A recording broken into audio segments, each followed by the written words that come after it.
Nearly half of high earners are still living paycheck to paycheck. You are 31 years old. You make $100,000 a year. You have $412 in your checking account. 3 days until payday. This is not a crisis. This is Tuesday. The deposit hits every other Friday. $2,700 after taxes. You know the number before you open the app because you have opened the app on payday for 6 years. For about 4 hours, you feel fine. Then the rent hits. Then the internet bill clears. Then a card payment you forgot you scheduled moves from pending to posted. You stand in your kitchen with the refrigerator open, not because you are hungry, but because you are trying to remember what still has to come out before Friday. You are not struggling. You went to school. You got the job. The salary climbed. $52,000 at 24. $67,000 at 27. $100,000 at 31. The accounts never climbed the same way. People ask how you're doing. You say good. You say busy. You say things are picking up. You mean it when you say it. Because from the outside, nothing looks broken. The apartment is clean. The job title is better. The car starts. The card still works. But there is always a window, a Tuesday, a Wednesday, when the balance doesn't match the income. You make $100,000 a year. You have $412 in your checking account. And then Jordan texts. Jordan is 31 too. You met at your first job, back when both of you were making $52,000 and pretending the office coffee was fine. Jordan makes $96,800 now, less than you. His apartment is smaller. No rooftop. No package room with cold lighting and 6 cameras. His car is a 2016 Mazda with a dent above the back wheel. You used to think that meant he was behind. But Jordan has a way of making ordinary life look quiet. His phone is old, but it is paid off. He talks about money like plumbing. The text says he is nearby. He wants to get Thai food. You almost say no. Thai food means $34 before tip, and you have $412, and payday is Friday. You go anyway. At the restaurant, Jordan orders water. Not performatively. He just orders water because that is what he orders.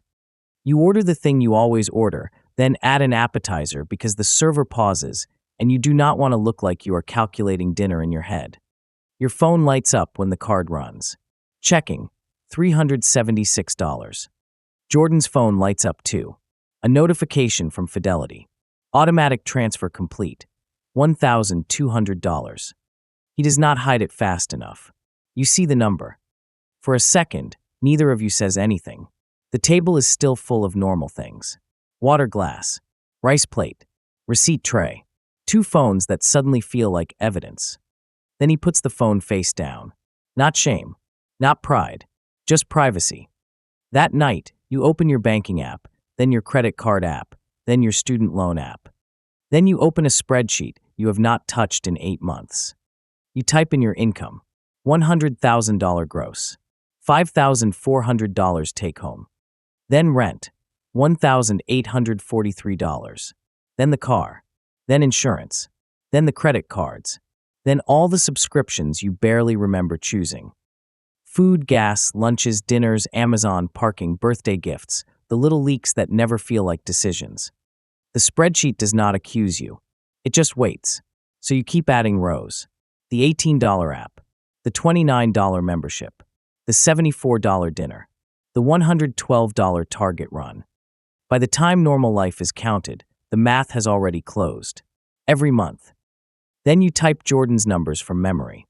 Salary, $96,800. Rent, $1,420. Car, paid off.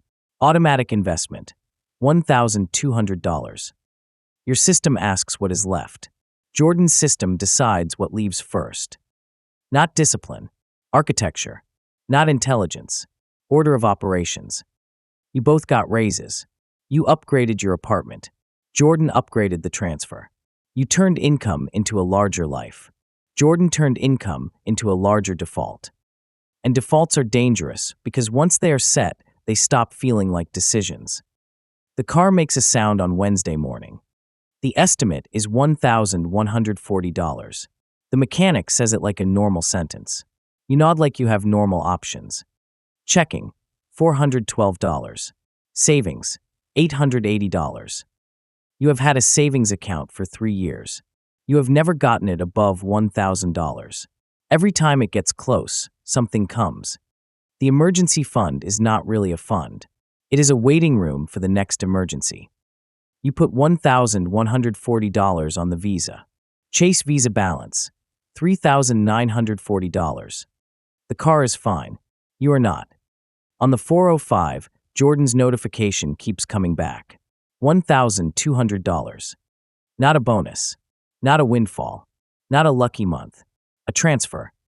If you had redirected $1,000 a month starting at 27, you would have put away $48,000 before returns. You have $880. The distance between those two numbers is not income. You made enough. It is not friendship. It is not luck. It is the system.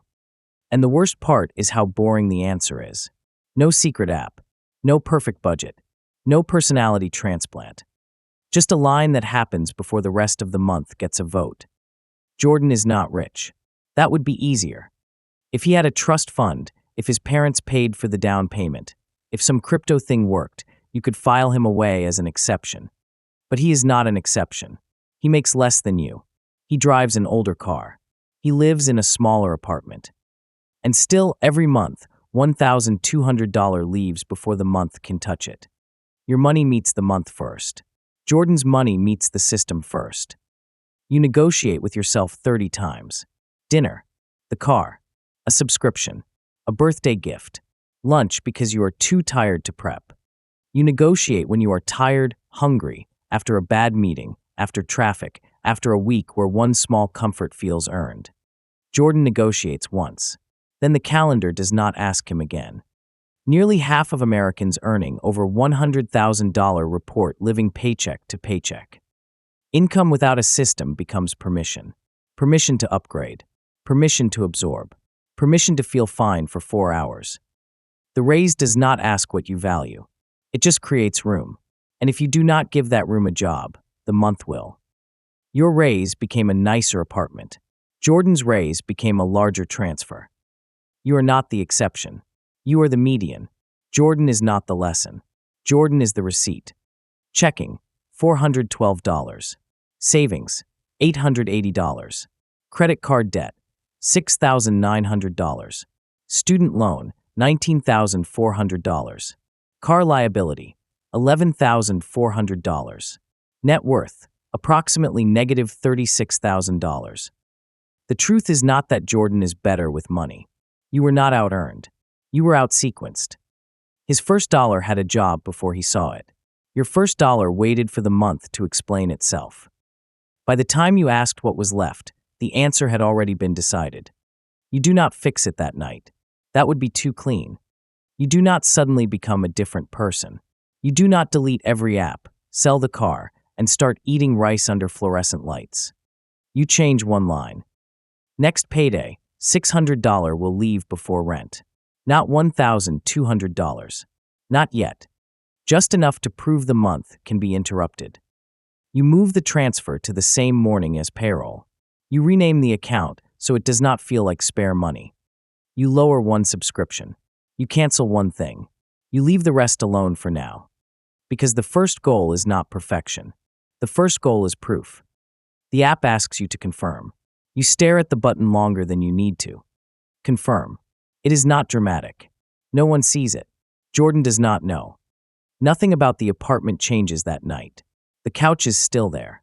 The car still has payments. The Visa still has a balance. But one part of the month has moved. Next Friday, your checking balance will look smaller than usual. For once, that will be good news. Because the money will not be missing. It will be gone on purpose. It's time to change. Not after rent. Not after the car. Not after the month has made its case. Before everything else gets there first.